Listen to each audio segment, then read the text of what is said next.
beginning, well, right around the middle of my junior year of college. So just turned 21, partying it up, partying at JWU. Yeah. And exactly. And you know, from there, I was an RA. I was very involved in school, orientation leader. I was on top of the world, or so I thought. And it put me in a very dark place. It helped me realize, though, that no matter what you may go through, no matter what type of things will come into your life, if you continue going, then nothing can stop you. I can safely say that I'm 23 years old and I own a business, well, 2 of them, and I'm successful and I'm happy.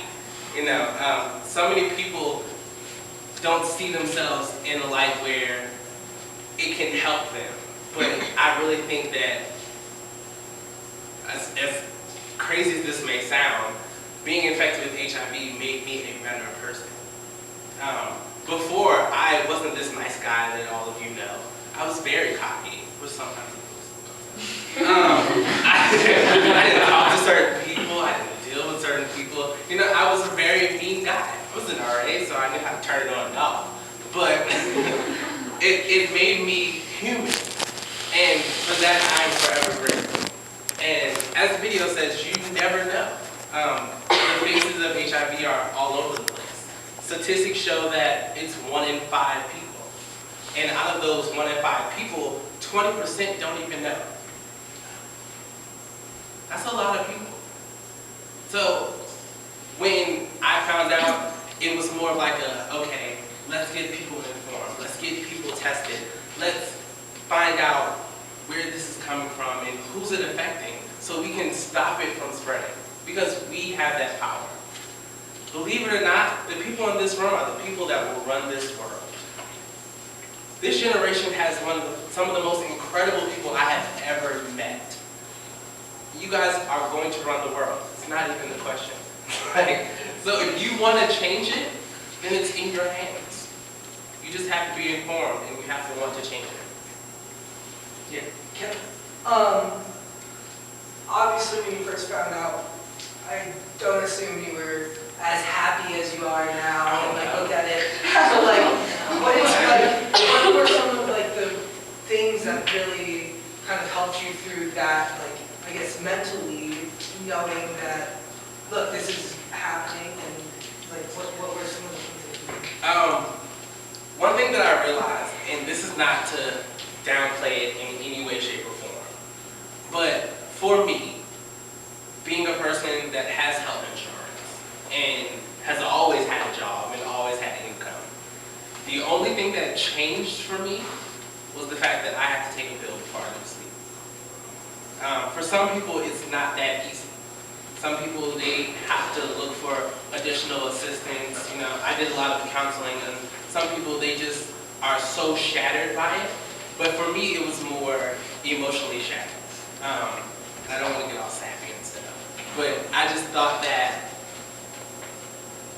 I had become one of those people. And I've always been a people person, and it made me feel like people didn't want to be around me anymore.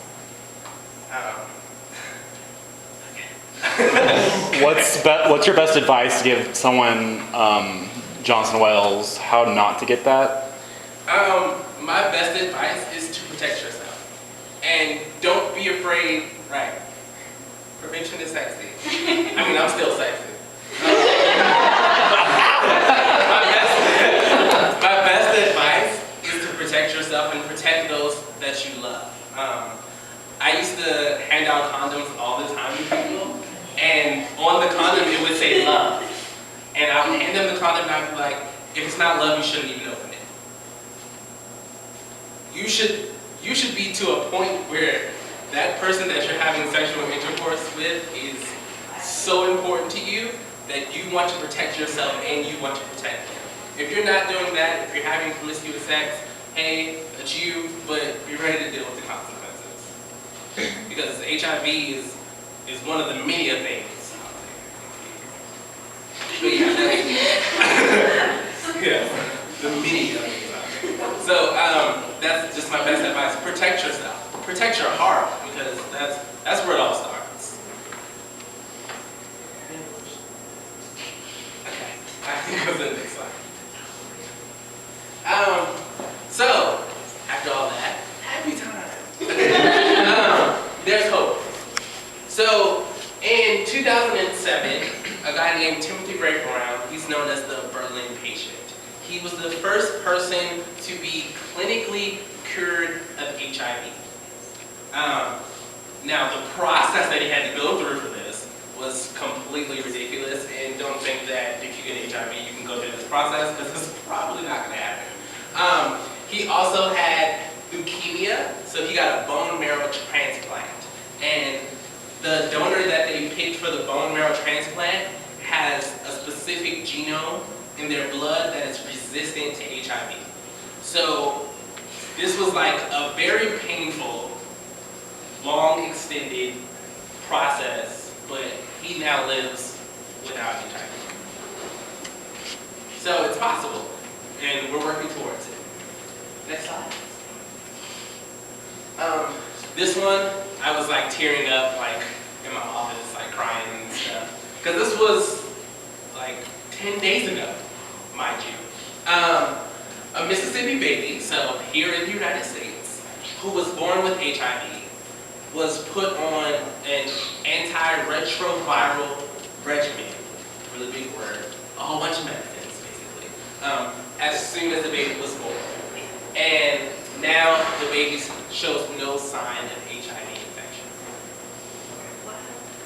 Yeah, so amazing. It's really amazing to me, because even though I am okay with my situation, I would, of course, love not to have HIV.